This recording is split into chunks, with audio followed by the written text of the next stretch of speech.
Hey y'all, welcome back. So today we're going to start a new unit which is all about learning how to graph trigonometric functions. So I'm talking like y equals sine x, y equals cosine x, y equals tangent x, and all the reciprocal functions as well. This is something we haven't done yet, so I think you're going to be in for a treat to find out what these graphs actually look like, and hopefully we can make some connections to what we learned in the previous unit. So now, you can graph any kind of function. You've studied lots of functions in mathematics, linear functions, quadratic, exponential, logarithmic, polynomial, the list goes on. And you've graphed most of these. Now, one way that you can graph, if you're not sure about like what it should look like, or if you just have really no context around what to do, one strategy you can use is just to plug in values for x and just and compute the values for y and plot the points. This isn't always a perfect method, especially for some unusual functions, we'll say. But that is a strategy that we're going to use at first to try to get an idea of what these trig functions look like. But then we're going to go back and we're going to really focus in on sine and cosine in particular. So just in general, for tangent, cotangent, secant, and cosecant, I really just want you familiar with the parent function graph, like just what it looks like in general. We're not going to be doing a whole lot of transformations for those functions, but we will for sine and cosine. So we'll focus on those two, and I really just want you to be able to identify the other ones. So if I say, what does the graph of tangent of x look like? I want you to be able to identify that, like if I were to give you some graphs to pick from. So let's get into it. Let's look at first sine of x. So we're going to do sine and cosecant at the same time here because they are reciprocals, and so we'll be sort of identifying the points that we're going to plot on this graph sort of at the same time, okay? Because whenever we find a point for sine, we can just reciprocate it, and that'll work for cosecant. Let's see if we can kind of get this on here a little better. There we go. Okay, so let's start with sine of x. So the way we're going to plot this is kind of like what I was saying earlier. Right now, we have no idea what this is going to look like. You might start to think about what it looks like, but I don't think it'll be super obvious since this is the first time we've seen it. So we're going to use the strategy that we can use to graph any function when we're not sure what it's going to look like. And that is just plug in values for x into the function and figure out what y is going to equal and go from there. So we'll start with 0, okay? And I'm going to pick values that are going to be easy to compute, all right? And what I mean by that is ones that I can easily find on the unit circle and plot, okay? So the values I'm really going to start looking at, and I might go back and fill in a few more just to kind of make sure that my graph looks good, but the ones I'm going to focus on are going to be 0, pi over 2, okay, pi, and 3 pi over 2, okay? So the reason why I'm going to pick these values is because if I'm trying to evaluate sine of x, I'm going to be picking the y values, right, as I go around the unit circle to calculate what sine of like 0 or sine of pi over 2 is, and look at the values here that we have of these particular x values. Like sine of 0 is going to be 0, sine of pi over 2 is going to be 1, and then 0, and negative 1. So we're going to have like really simple values to plot on here. I'll go back and fill in a little bit more, just so you can get a better idea of what it's going to look like. But in general, these are the ones you want to focus on. So let's say that here's 0. So sine of 0, so in other words, I'm going to just maybe make a little table here. So x and then, oh, wow, skipped way far ahead. Let's bring it on back. X and y, right, or f of x. Or we'll just call it y. So y is equal to sine of x. So we'll just type sine of x. Maybe that's the way to go. And so if sine is 0, then sine of x is going to be 0. Because remember that sine of 0 is 0, and we're looking for the y coordinate. So x, that's an angle measure. Just to be clear here, we're going to input an angle measure and we're going to stick with radians for now. So x is our angle measure, and then our y value, the value of sine x, is going to be the y coordinate. Okay.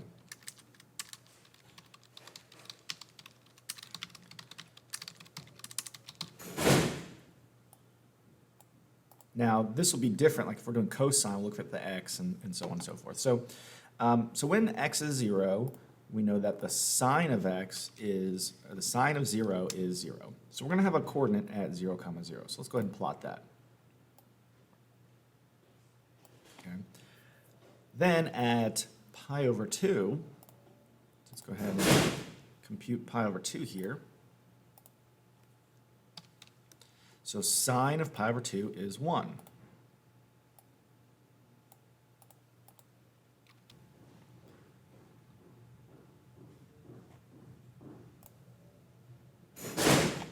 There we go. I just want to give myself a little bit more space there. So if we're going to input 2 pi,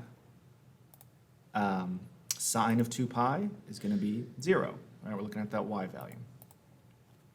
So we get back to 0, and what you can imagine is going to happen here is as we go, we keep going around here, we're going to just keep repeating those values over and over again, right? Because if I go to 5 pi over 2, I'll get 1, and then 3 pi would be 0, and so forth and so forth. So 2 pi, by the way, is going to be 2 times about 3.14, so we'll say it's about 6.28, just to give us an idea. Okay, so here we go. So this is what we call one full period of the function. Sine, actually all these functions, all these trigonometric functions are what we call periodic functions, and I'll get into that a little bit more later.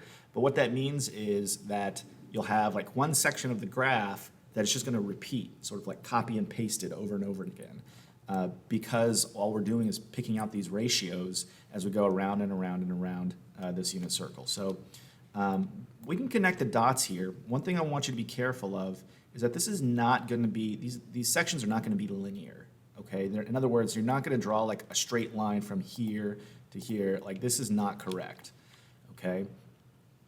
It's hard to tell because I picked these numbers.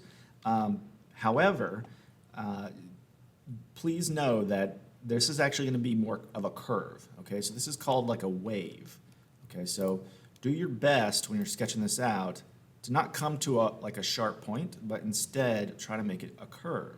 Now this is going to keep going. This curve is just going to, and it's going to go in the negative direction as well. Okay. In fact, let's at least put in one point here. Let's say negative pi over 2, which would take us to right here. At negative pi over 2, we're at negative 1. So pi over 2, we said before, was about 1.5. So negative 1.5 would be about here.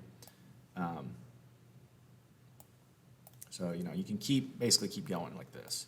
This curve is just going to keep going. If I'm just going to do a quick sketch, it's going to be something like this, right? Like it's just going to keep going up and down on both sides. Just going to keep doing this. I don't really like how that looks, so I'm going to delete that, but just so you know that this is a function that goes infinitely in both directions. And so that's what I'm trying to indicate here with the arrows.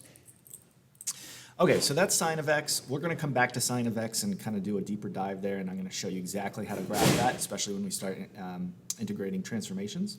But let's look at its reciprocal, cosecant. So cosecant is just the reciprocal of sine. So what I'm going to do here is I'm going to make a new column in our chart here and call it cosecant. So cosecant of x.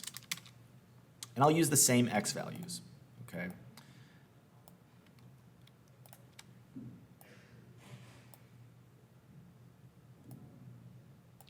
Okay, so the cosecant is the reciprocal of the y value, of the y coordinate. Now, one thing I'm going to want to emphasize here is that when I say the y coordinate, I am talking about the y coordinate on the unit circle. That's not the same as this y coordinate here. I know that's kind of confusing, but I think you'll kind of get over it pretty quickly. Okay, so anyway, for cosecant, we're just going to reciprocate all those y values. So the reciprocal for 0 is undefined, and I'll show you how that looks here in a second. Undefined, there we go. So whenever you get these undefined values or lack of a value, you're going to have what's called a vertical asymptote. And what that does is it shows you basically like where the graph is going to tend towards as x approaches whatever x value you have. So in other words, as x approaches 0, our function is either going to approach positive infinity or negative infinity. And I'll show you how you decide which one it is. But the way we're going to notate that on the graph, and let me go ahead and label, you know what I'm going to do here? So I don't have to relabel this. I'm just going to copy all this and put it down here. Look at that. Just to make it a little faster, and I'm going to delete this sine curve. Oops. Okay, so we have an undefined value or lack of a value when x is 0. The way we're going to show that is with a vertical dotted line, okay? So a dotted line showing that it's not really actually part of the graph, but it is going to indicate something about the graph. Okay, so we got nothing going on at 0. What's going on at pi over 2? Well, pi over 2, we have the reciprocal of 1, which is just 1. Yeah? So the reciprocal of 1 is just 1. So that's kind of fun. And so we've got a point at pi over 2, which we said was about 1.5. I'm just kind of following these points that I had up here for sine. And it's also at 1. Okay. And then we go to pi. The reciprocal of 0 is undefined. We already established that.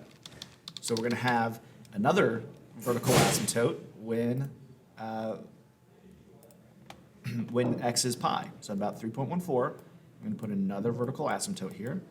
And what you're going to see is that we're going to have lots of vertical asymptotes. In fact, we're going to have infinitely many vertical asymptotes. Okay, so the next one, at 3 pi over 2, we have the reciprocal of -1, which is just -1 again. Yeah, I don't know why this one, these reciprocal functions kind of tickle me a little bit. Because of, I don't know. Okay, so let's see here. So we're going to plot 3 pi over 2, comma -1, which is basically going to be this exact same point right here. Okay.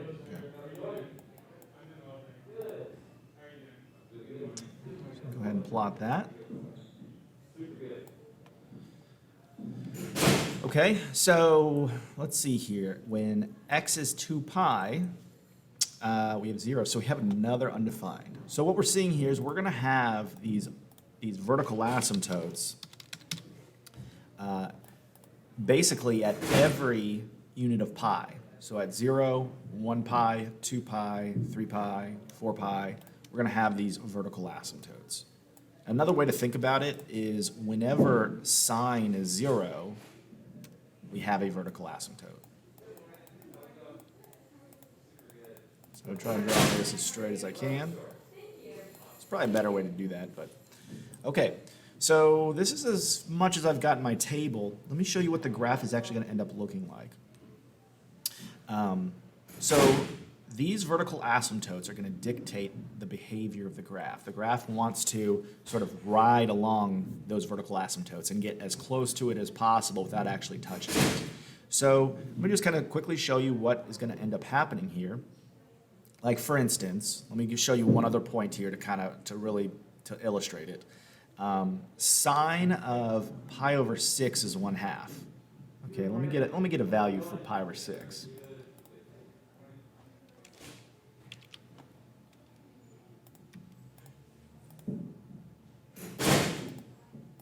Okay, pi over 6 is about 0.5. Okay, so at about 0.5, we've got a point at 1/2, right? But what's the reciprocal of 1/2? Take 1/2, flip it, you get 2 over 1, which is 2. So at 1/2, we have a point at 2. And so basically, wherever you see 1/2, we're going to, 1/2 for the, for sine, we know the secant is going to be 2. If sine is a half like over here at 5 pi over 6, that's going to be right about here. Okay? And so this is kind of, now you're kind of hoping to see what, I hope you see what's going to end up happening, which is that the graph is going to come down and then do something like this. So it's going to make a little U. It kind of looks sort of like a parabola. It's definitely not a parabola because parabolas go infinitely in both directions, and they have to satisfy a certain condition to be technically a parabola. But it does kind of look like it a little bit. And then we're going to have that same behavior going on in the negative space over here. Okay? You know, you're going to have your negative 2's, you know, here, and let me hide that calculator since it's the other one. Here's like negative 1/2 for sine, so secant would be negative 2, so about here and here, right? And so, let's see, here's the other one. So we can draw this, and yeah, there we go. So that's going to be our graph for cosecant. Now this, just like sine, is going to continue infinitely in both directions. So you're going to see that we're going to have like another little u up here, and this is just going to keep, you know, kind of going on. And if I just sketch this, it's going to just basically keep doing this, okay? Something like that. You know, a little sloppy here, but again, like for these reciprocal functions, I just want you to be able to identify them based on how they look. So it's okay if I'm not super careful about the accuracy here, but this is generally what the graph is going to look like. You're going to have these alternating u's with a vertical asymptote at x equals 0. Okay, so there's sine and cosecant. Hopefully get a good idea of what these two graphs should look like. Let's look at cosine and secant. And we're going to do kind of the same thing where we're just, you know, this is our first time seeing these functions graphed out like this. And I think, you know, it's a good idea to really kind of use this table to figure out what it looks like. And then once we kind of solidify what these different graphs look like, we can go into more detail and show you some tricks on how to graph it a little easier. So I'm going to do what I did on the previous one, and I'm just going to copy these labels. In fact, I'm going to copy the table over too, because we're going to essentially do that same thing. See if I can just copy, you know what, I'm just going to copy all this, see what happens.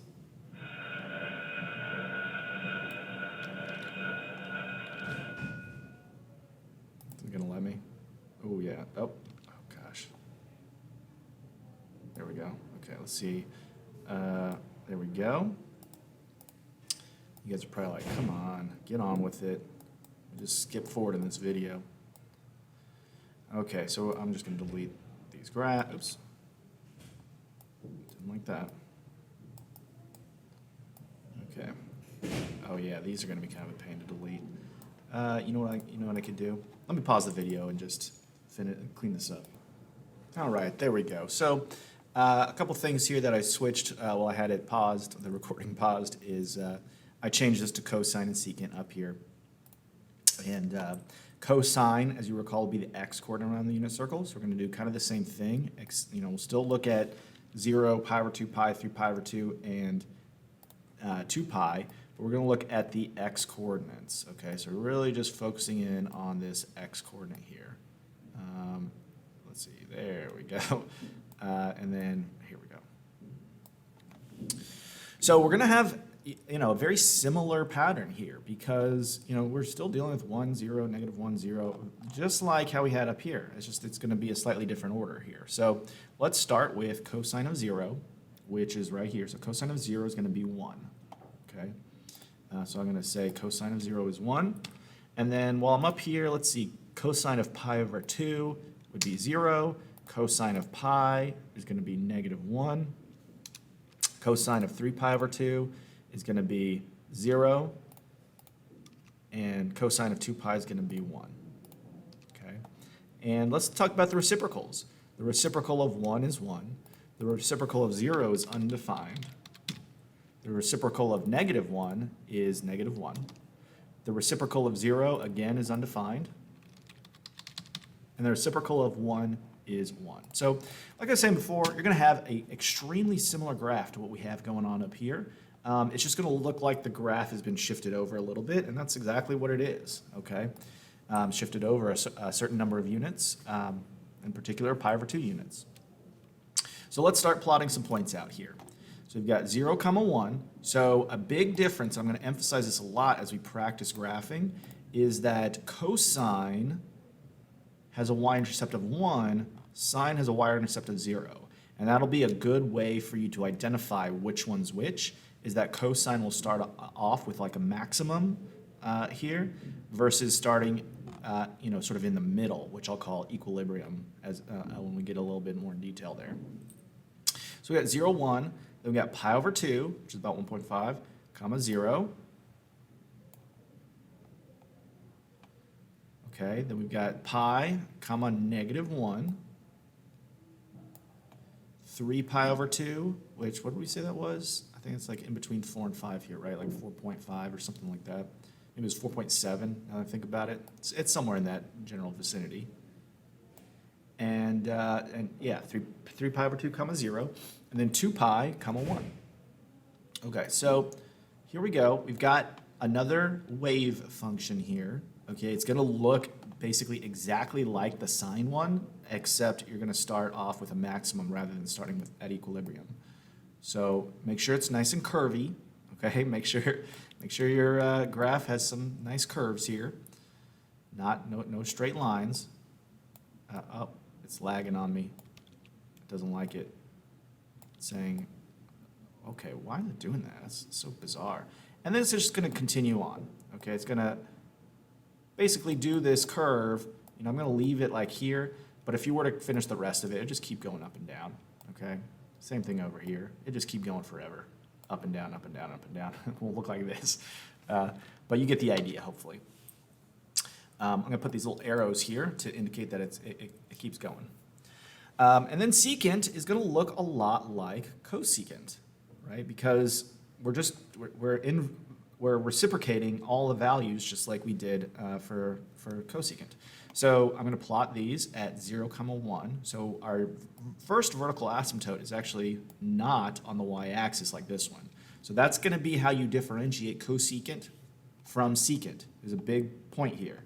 Cosecant will be undefined along the y-axis, whereas secant will be defined along the y-axis. So you could basically look at this coordinate when x is 0 and decide if it's secant or cosecant.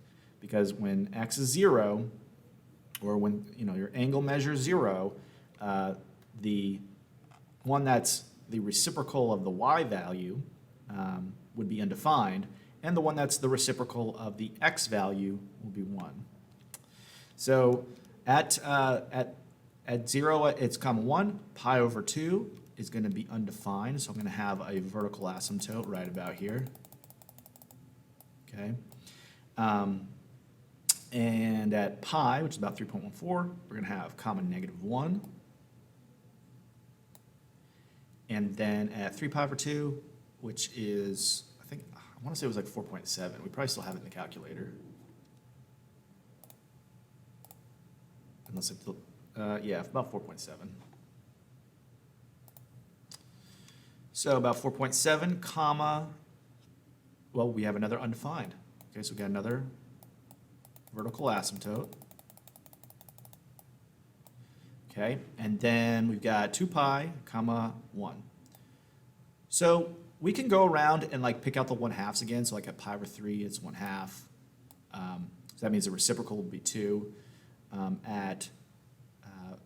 Let's see here, where else is the x value? Right here. So at 2 pi over 3 is going to be negative 2. So at pi over 3, we have negative 2. I'm sorry, positive 2, so we've got a point here. At 2 pi over 3, it'll be negative 2. At 4 pi over 3, which is going to be in between these, but closer to 3 pi over 2, it's going to be negative 2 again. And then at 5 pi over 3, it'll be 1/2. So, or the x value is 1/2, so the reciprocal is 2. Okay, so we're starting to see what's going on here. Hopefully you're making the connection with the graph that we had previously, kind of what this is going to look like. So again, we're going to have these like U-shaped graphs, okay? So I'm going to try to draw these with a smooth curve. It's always tricky when you're dealing with the mouse here. I should really be using the pad. Oh gosh, I hate it when it looks so terrible like that. Now your curve here should be approaching the asymptotes. Okay, you're never going to touch that vertical asymptote, but your graph will just get infinitely close to it. Okay, so that's pretty good. you could continue this on. You know, I could keep going like this, you know, have another one, and then there'll be another one, and so forth. I don't know exactly, but something like this, okay? You don't need to know exactly, you don't have to graph it like perfectly. In fact, most of the time, I'm not even gonna ask you to graph secant. I just want you to be able to look at the graph of cosecant and the graph of secant and be able to tell which is which, okay? And you can do that just by basically picking one value and saying, okay, at 0, the x is 1 and the y is 0. So those reciprocals would be 1 and undefined respectively. So for sine, for instance, undefined will be a vertical asymptote. And for, I'm sorry, I said sine, but I meant cosecant. And then for secant, it would be 1. Okay, so that's going to be how you kind of differentiate those.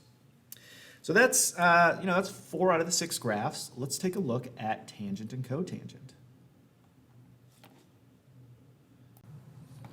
Now, first thing I'm going to change here is I just copied and pasted this, so I'm going to change this to tangent and cotangent. Now, these graphs will look completely different, okay? They're not going to look like the wave function or these like u functions.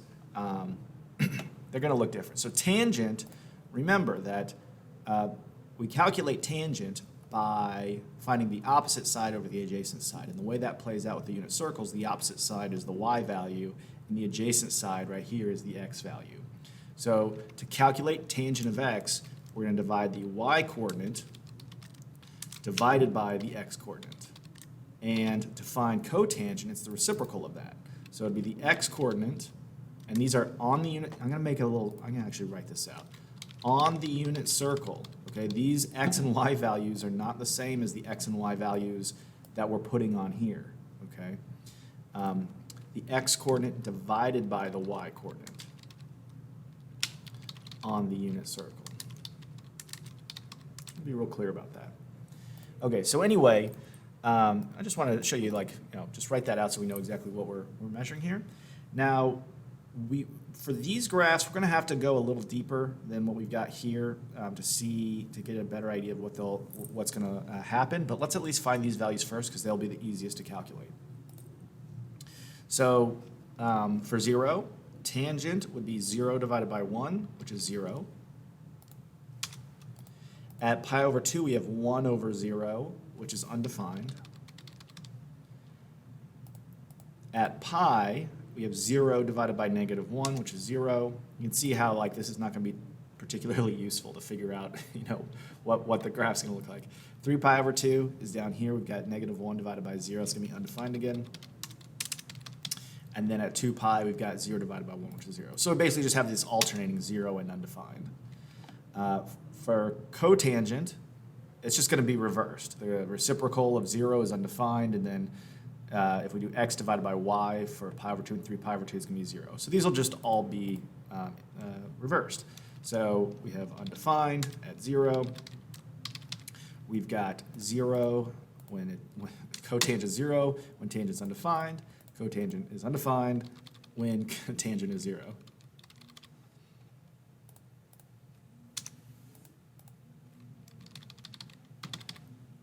Okay, so let's start at least plotting that, so we can at least get a good skeleton of what our graph's going to look like. So for tangent, it's 0, and then at pi over 2, we've got a vertical asymptote, and then at pi, it's another 0, and then at 3 pi over 2, it's another vertical asymptote. This isn't going to give us really enough information to kind of complete the graph because we're not really sure what's in here. But what we did before was we picked some values that might be easy to calculate, like in between these sort of 4 extreme values, to give us an idea of where it's going. And we're going to have to do that over here too. We'll pick some values and then let's see, 2 pi is 0. We'll pick some values like in between the zeros and the vertical asymptotes, just to at least see what direction the graph is supposed to go. So let's pick an easy one to calculate. So like with tangent, when you're dividing the y and the x coordinate, the easiest one to sort of pick out is this pi over 4. All of these pi over 4s because when you divide a number by itself, you get 1. And so these coordinates are all, it's either going to be 1, like in quadrant 1, or negative 1, like in quadrant 2. So it's like 1, negative 1, 1, negative 1, and then repeats. So let me get a good idea of what pi over 4 is going to be. Let's pull out the old calculator. Did we already compute? I don't think we computed that one, but let's see. Yeah, we didn't do that one. So pi over 4 is going to be approximately like what, 0.75, 0.78?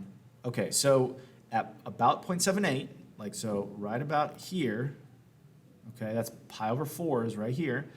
It's going to be 1, right? Because tangent of pi over 4 is this divided by this, and that is 1.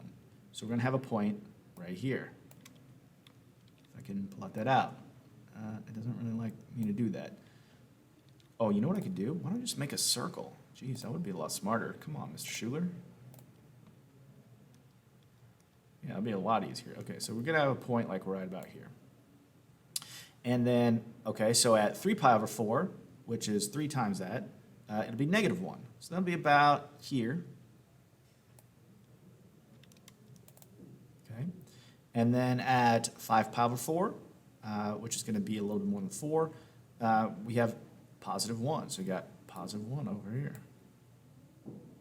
Okay, and then negative 1, and then positive 1. So we get like a graph that's kind of, you can kind of see what's going on here. Oops. So you have this repeating pattern of like, you know, negative 1, 1, I'm sorry, negative 1, 0, 1, negative 1, 0, 1, and so forth. So what are the graph going to look like? Let's see. So let me go ahead and do at least this one, and you know this is kind of enough to get the graph going. I do want to show that we are going to have, like this graph does continue, okay? Like we're going to have another vertical asymptote somewhere over here, you know, it's going to continue. I'm not being too, you know, accurate here, obviously, but just to give you an idea, like this graph will, you know, keep going. Let me just delete those just temporarily. So let's go ahead and sketch the graph out. We're going to have a graph that like goes like this. Now this is definitely going to be curved. Kind of looks like, if you remember what a cubic graph looks like a x cubed. That's kind of what it looks like.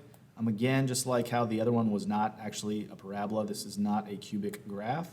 But it has like a similar behavior, particularly like around the x-axis where it kind of snakes through, okay? It doesn't just like shoot straight through. You can see like the slope here changes from like decreasing slope to an increasing slope. So you have like a little snaky action going on in there. And then so you have like this kind of weird cubic looking thing that just repeats itself over and over again. Let's see, where was our first asymptote here? This is about 1.7, so yeah, it should be like right about here. And then, so, you know, this is just going to keep repeating. It's just going to keep doing this. Now, oh, wow, that was pretty bad. You know, I'm just going to delete that because both of those are pretty ugly. But you can see that this is going to repeat itself, and that's what tangent looks like. Cotangent is going to look pretty similar, except since the values are all flipped, it's actually going to like curve the other way. So let's plot out some points. Now, with cotangent, we start out with a vertical asymptote, okay, and then we have a 0. So basically, if you're looking at tangent versus cotangent, wherever tangent is 0, cotangent will be undefined. Wherever tangent is undefined, cotangent will be 0. So I'm just kind of comparing these, okay? So we've got a 0 at pi, so that's going to be undefined for cotangent. Oh, gosh. This lag is killing me.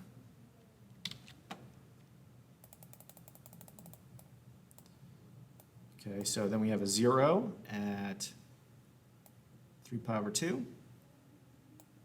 And we've got another asymptote at 2 pi. Now, the inverse of 1 and negative 1 are just that, right? The inverse, I'm sorry, not the inverse. The reciprocal of 1 is 1, and the reciprocal of negative 1 is negative 1. So wherever tangent is 1, cotangent is also 1. Okay? Wherever tangent is negative 1, like right here, cotangent will also be negative 1. So you can see as this plays out, let's see here. Let's see, so the next one is right here, right between 4 and 5. So yeah, it should be right about here. So hopefully what you're seeing here is that, let's see, this one's a little bit more, there we go. This one is going to kind of curve the other way, right? It's going to come down and go down from left to right rather than going up from left to right. The graph kind of looks the same, okay? You're just going to have like a bunch of these little squiggles, okay, or cubic kind of looking graphs. You know, this one's just going to, whoa, calm down there. But yeah, that's the basic idea, and it'll keep going over here too. I'm not going to get super detailed over there, but this is kind of what happens, okay? So so that's tangent and cotangent. So if you're trying to differentiate between the two, just know that tangent has a x-intercept and cotangent doesn't. So if I ask like for you to, differentiate these two graphs, hopefully you can find some kind of way to remember which one's which. Tangent goes up from left to right, and cotangent goes down from left to right. So that's it. Let's just like kind of look through these 6 trig functions again. Okay, so we did sine and cosine, sine and cosecant. And we saw that sine was a wave function. Cosecant looks like these little, almost like parabolas. I hesitate to say that, but that's kind of what they look like. Cosine is another wave function, and secant is another one of these this graph with a bunch of u's. Tangent and cotangent are these cubic kind of looking graphs that just kind of repeat over and over again. So for tangent, cotangent, secant, and cosecant, those 4 curves, I'm not going to ask you to really graph those outside of just like a rough sketch, okay? You're not going to have to be super like accurate with those, as long as kind of you have got your asymptotes in the right place and you got the u's going the right direction, like in between the correct asymptotes. Other than that, you're just going to have to identify them. So, you could imagine like a matching question where I just say, hey, match the graphs to the functions. And I just want you to have really just a shallow understanding of that. We're not going to go super in detail to those 4 functions. There are 2 functions that we are going to go into a lot more detail, and that is sine and cosine. Those are the 2 like really common ones. So we're going to spend a little bit more time with those. So this is just kind of reiterating that. You're only going to need to be familiar with the general shape of the parents of secant, cosecant, tangent, cotangent. But sine and cosine, we're going to go into more detail. I'm going to show you here how I like to sketch these. Both sine and cosine are called sinusoidal functions because they both have the same kind of wave shape. So let's go over how I want you to graph these, because this is going to be a little unconventional in terms of like how you would normally graph stuff, but I think it will help and make graphing these a little easier, especially when we start throwing in all these different transformations.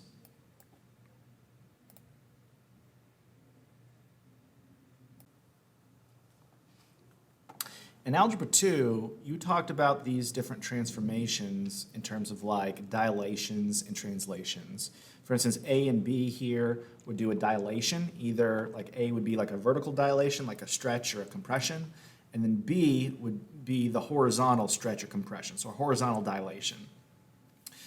C and D would perform either a horizontal shift for C or a vertical shift for D. But those are going to be kind of hard, I feel like, to really, like, especially when you have all of them, it's going to be kind of difficult to graph a sine function just in the same way that you did in Algebra 2, mostly because these functions are periodic, meaning like they go infinitely in both directions, and so it's, I don't know, I just find it more complicated to do it that way. So I'm going to show you a different way on how to sketch these. Usually what you do, and what we did above, was we plotted points. We sort of made our graph fit the axes that were given, okay? And that's doable, but what I want us to try to do with sine and cosine is, instead of making the graph fit on the axes that are given, let's make the axes fit our graph, okay? Now, it seems kind of weird, but it will be easier, because if you do it that way, then your graph will always look the same. Except what will be different is how you label the scale on the horizontal and vertical sides, and also where you place the x and y axes. I think overall, it won't be that bad. So it'll be a little bit easier to do it. So now there are 4 different characteristics that sinusoidal functions have. Let me lay those out there, and I'll show you like what they mean and how you use them to graph as we plot this out. So the first thing is we are going to talk about a vertical shift. So that one is going to be pretty familiar. Hopefully you're going to see that. Shift? No, shift. Got to make sure I spell that right. Let's make that a little bigger. There we go. Vertical shift. So we're going to talk about vertical shift. We're going to talk about something called a phase shift, okay, which is kind of related to the horizontal shift, but it's slightly different. We're going to talk about something called the amplitude, and we're going to talk about something called the period. Okay, so these are going to be the 4 characteristics that you need to be able to find in order to really graph these appropriately. So this whole method of graphing this is what I call the window pane method. And the first thing that you should do is just sketch out like a 2x4 grid like I've done here, or 4x2 grid, however you want to say that. Basically, you've got a rectangle with eight blocks in it. Because your sine function is going to basically look the same every time you graph it, and I'll show you what I mean by that. So the period of a function, like I was saying before, is the time or the domain at which you've got one full cycle of the graph. So like for sine, for instance, the period is 2 pi, because you see we start at this middle, okay, which I'll call equilibrium, and then go up and then down all the way to -1 and then back to 0. And then it just repeats. So if you take that like section from 0 to 2 pi, you could just like copy and paste that. So that block that you could copy and paste that repeats, we call that the period. So the length of time it takes for one cycle to complete is a period. And for sine and cosine, it's going to be 2 pi, okay, for the parent function. And that might change with some of these other transformations, but that's going to be sort of your default is 2 pi. Now, in this window pane, we are only going to sketch one period or one cycle of the graph. And we'll just assume that whatever we sketch here just repeats on the left and the right. So if we start at the beginning of that cycle, if we start at 0, okay, for the parent, you can see we start like in the middle, right? Like here's 0, and the highest it gets is 1. The lowest it gets is -1, right? Because here's 1 and -1. So we're going to start right in the middle, okay? I keep saying middle, but I keep kind of going back and forth between the word middle and the word equilibrium. So I'm going to start saying equilibrium. Okay, so we're going to start there. Then the sine function goes up to a maximum, and it goes back down to equilibrium. Then it goes down to the minimum, and then it goes back up to equilibrium. And your curve is going to be kind of make sure you get the curves in there. Ah, gosh. Trying to get these curves to look at least approximately right. Oh, nope. Almost had it. Oh, come on. All right, mouse. Stop fighting with me. Just let me do this. There we go. Okay, so this is one cycle of the sine graph. Now, in your parent function, this would be 0, and this would be 2 pi, right? And this would be 0 in the middle, and this would be 1 and -1. So when I ask you to draw the scale or to label the scale, that's what I'm talking about. I'm also going to ask you to not only label the scale, so I can see like how big this is, but also plot the axes. So in this case, like the y-axis would be here, and the x-axis would be here. Okay, but that's going to change depending on all these different transformations that we might have. So I'm gonna go back and I'm going to erase these because these are going to be different depending on what kind of, like if we've got any dilations or stretches, shifts, all that stuff is going to affect where the graph is. So let's go through each one of these so we can decide exactly where it is. So the first thing I want to talk about is the vertical shift. So that is the D. So if you add some number, that's going to shift it up. And if you subtract some number, that's going to shift it down. And so the way you're going to represent that on this window pane graph is that the vertical shift is always going to be right here. Okay, so the vertical shift is just D. Here, let's type that out, make that a little nicer. We'll make that a little bigger. Okay, so that equals d. So that's the easiest one, I think. Okay, I'm also going to type a little word here. I'm going to say that this is what I call equilibrium. Okay, that is sort of the midpoint vertically on the graph. Okay, you don't have to label that on your graph, but I'm going to keep using that word, and I want you to know what that means. A couple other words I want to bring up is maximum and minimum. Okay, so that's going to be the maximum value of the function, and then the minimum value is going to be down here. So here's the minimum.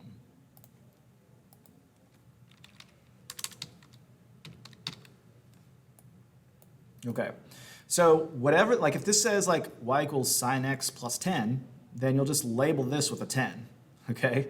And that'll be where this is. Okay, so that's the vertical shift. Next, let's talk about the amplitude. So the amplitude is the distance from equilibrium to the extreme. And it will be the same from equilibrium to the maximum, and it'll be the equilibrium to the minimum. Okay, so basically what you do for this number right here, this a, you're going to add a to go up and figure out where this is, and you're going to subtract a to go down, figure out where this is. So in other words, like this right here, well, I guess I'll just write it, would be d, right here, the writing's so bad, I'm just going to type it, will be d plus a, where a is the amplitude, and down here we'll have d minus a. So you just go up a and down a from the vertical shift and label that number. So like if this was like a 2 and the vertical shift was a 3, if this was 3, then this would be 5 and 1, okay? In other words, like this distance from here to here is going to be a, okay? Same thing, the distance from here to here is going to be a. That's kind of, I don't like the way that looks either. So here, let's just do this. So this is A. This is A, right? I might just kill that. Okay, so the vertical shift was D. The amplitude is actually going to be the absolute value. Here, I'm going to move all this over.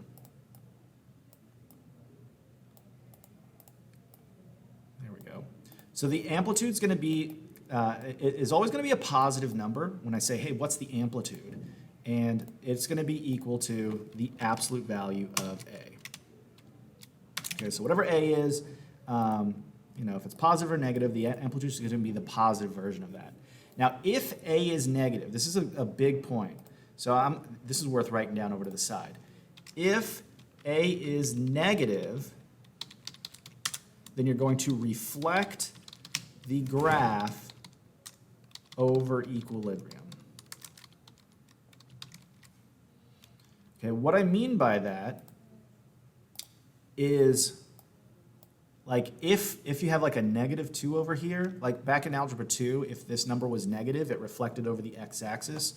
But because we might have like multiple transformations going on, it's easier to just reflect it over equilibrium. So basically, if A is negative, then your graph is going to look, the only difference really is that your graph is going to do, oh gosh. Sorry about that, y'all. If this A value is negative, then it's going to do this. Oh. Okay, it's just going to basically like flip over equilibrium. So just a real quick point there. So that's how it'll get affected if, that's how the graph will be affected if A is negative. Just want to emphasize that. Okay, so the amplitude is always going to be a positive number though. Okay, the negative is really just going to affect whether or not the graph is flipped or not. Okay, so the next thing is the phase shift, which is a little bit, it's kind of like the horizontal shift, except we are going to take the horizontal dilation into consideration. So like in Algebra 2, you probably did those two steps separately, and here in pre-cal with the sinusoidal functions, we're going to take care of them at the same time. The phase shift is going to be C over B. Okay. So this, wherever this cycle starts, right here, that is going to be the phase shift. So this right here is going to be c over b as well. So that's the phase shift. In other words, now if you don't have a phase shift, it'll just start at the y-axis. It'll start at 0. But if you've got a c value in there, you know, if you're adding or subtracting a number from the x on the inside of this function, then your period is this first period that we're going to sketch will not be at the y-axis. It'll be somewhere else. It'll be wherever this is. Okay, so that's going to be where it starts, and then where it ends is going to be one period from where it starts. So remember that a period is the time it takes to complete one cycle. The default period for sine and cosine is 2 pi. That's the period of the parent. But if you have like a horizontal dilation, like you could imagine if I were to stretch it horizontally or compress it, the period would change. And so we're going to take that, so we're going to take the initial period, which is 2 pi, and we're going to divide it by whatever that b value is. Okay. So the period is going to be 2 pi over b. So that means that like this distance right here from the start of the cycle to the end of the cycle, that's 2 pi over b. This is the period. Okay. And so if you want to figure out where the cycle ends, you're just going to add the period to the phase shift. Okay? Well, let me label this real quick. Here is the amplitude, is from here to here. So there's an amplitude, and then from here to here is also an amplitude.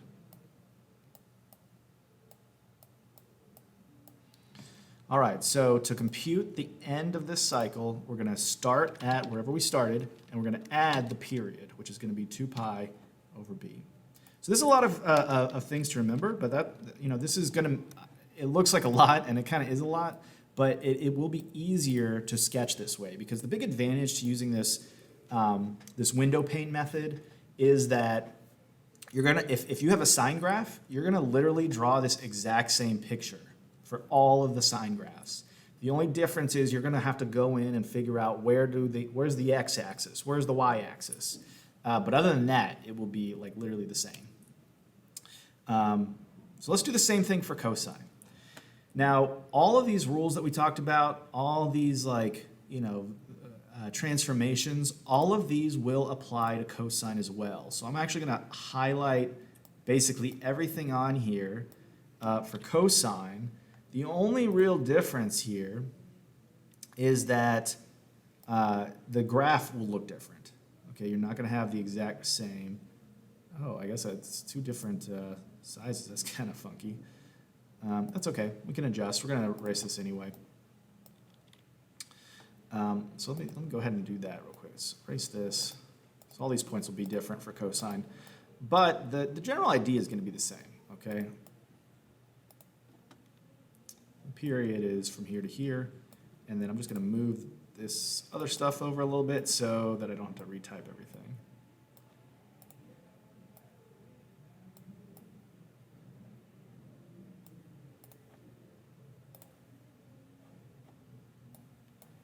There we go. Okay, so let's figure out what's going on with cosine. Now the default period will still be 2 pi. Let's go back up and see what cosine really looked like. Okay, so it looks kind of the same as sine, except notice that the period here starts at the maximum rather than starting at equilibrium.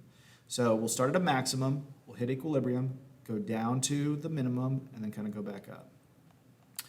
So here we're going to start at a maximum.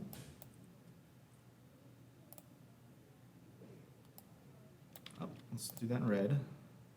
We got a maximum here, then we got equilibrium, then a minimum, then equilibrium again, and then the maximum. All right, come on, get in there. Okay, so my curve here, and I'm going to try, it's always going to be a little tricky, but I want to make it curve, is going to look like this. I want to make it nice and curvy.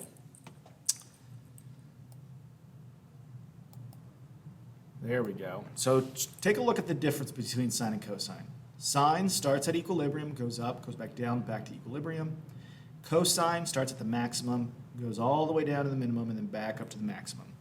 But all this other stuff is going to be the same. Okay, amplitude, period, vertical shift, phase shift. You're going to compute all of those in the same way and use them in the same way when you actually plot your graph. So really the key things to remember here are make sure you know what sine and cosine look like, okay, and then know how to label the graph. So I'll show you a couple of examples, but basically you're going to sketch this out and then you're going to label like 5 numbers on there. You know, where is equilibrium? Where is the maximum? Where is the minimum? Where does the period start and where does the period end? And that's it. So let's look at a couple of examples here, okay? Again, here, if A is negative, you will flip the graph over. So instead of looking like that, it would look something like this, okay? If A is negative. And we'll see, we'll definitely run into some of those. So let's practice sketching, okay?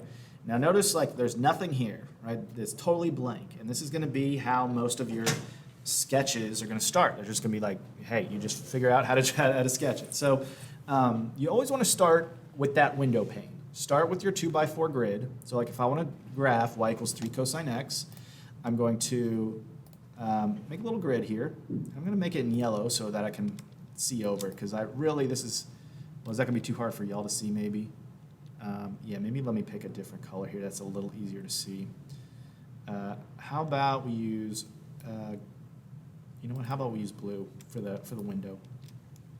So I'm going to draw a window here. I'm going to split it down the middle roughly, and I'm just kind of, this is just a rough sketch. It doesn't have to be perfect. And in other words, you don't have to get like down the middle exactly, especially if you're hand drawing this. I like to do the middle on both sides and then split each of these like so. Okay. This is just going to be my start here. I'm going to use this window for all the sketches all 3 of the sketches we're going to do today. So I'm going to just copy and paste this for all these.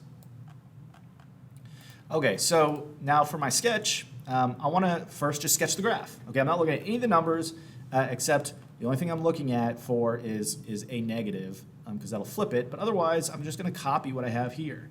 So cosine is going to be this graph right here. Okay, it's going to look like this. We've got a point up here, point in equilibrium, we've got the minimum, equilibrium, and then maximum. So it goes kind of down, and then, down like that.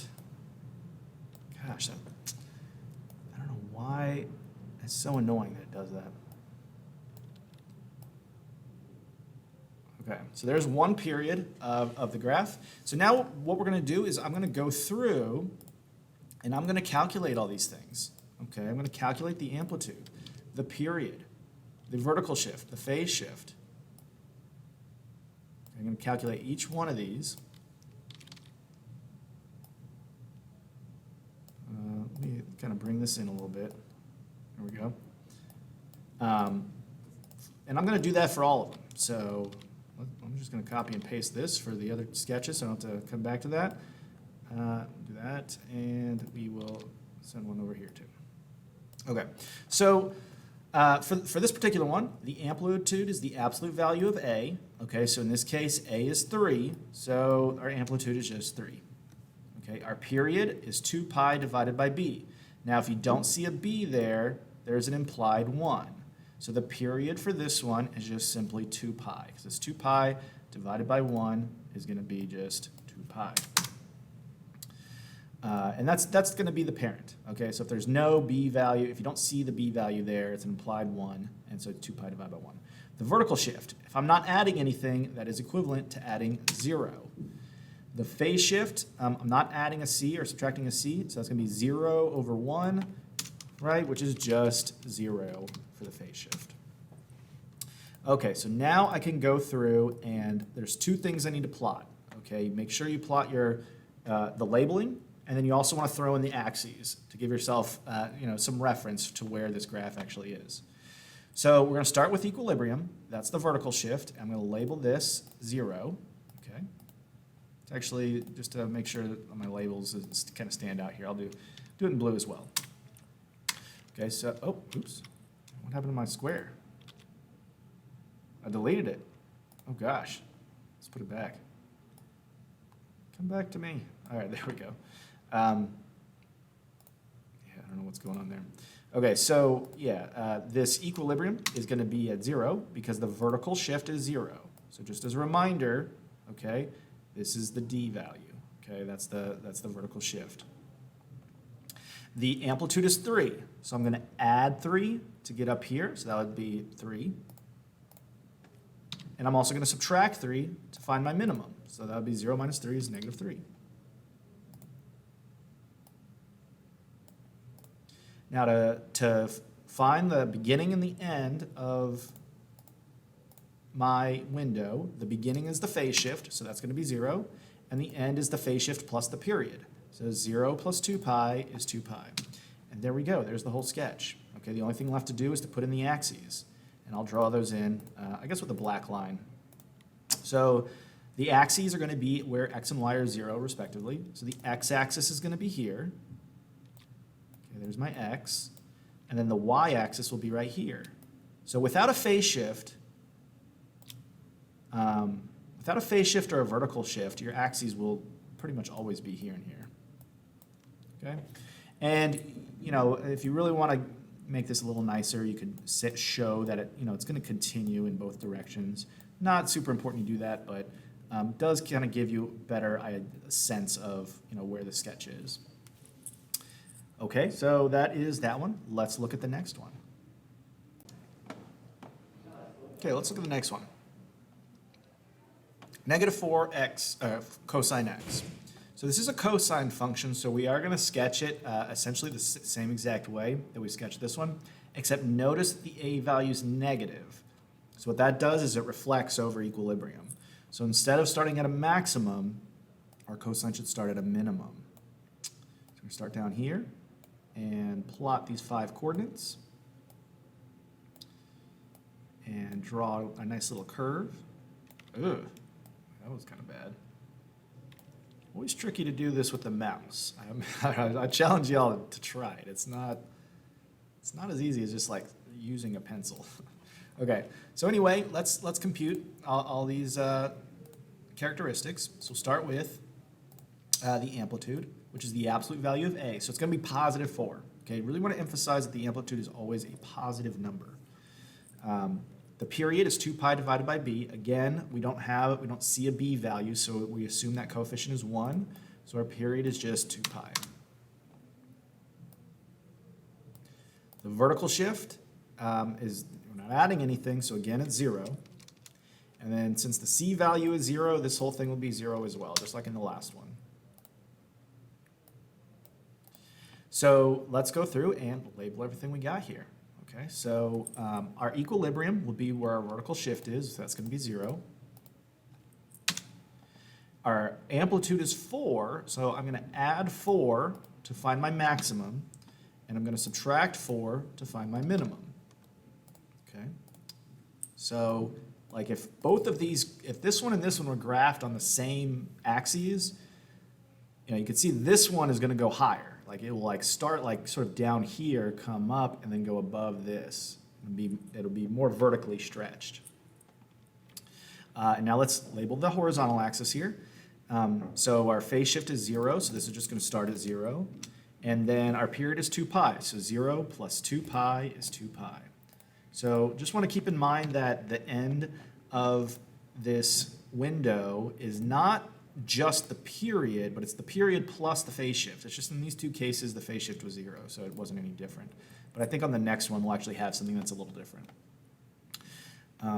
Okay, that's pretty much it except for our axes. So let's go ahead and plot those on where they belong. Here's my y-axis and here's my x-axis.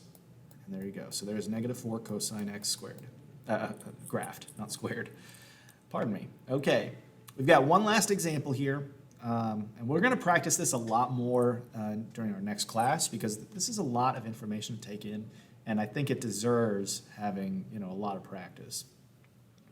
So for here, we've got 3 times sine of 2x minus 4 plus 1. So this one has everything going on. It's got an a value, a b value. Be careful here with the c value. Let me scroll back up just for a second. And this is something you had to deal with last year in Algebra 2.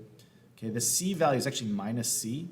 So whatever you, for lack of a better word, whatever you see here in your equation will actually be the opposite of what it says. So like in this one, our c value is actually positive 4. It's kind of weird, but that's just how it works. So here, the a is 3, the b is 2, okay, the c is positive 4.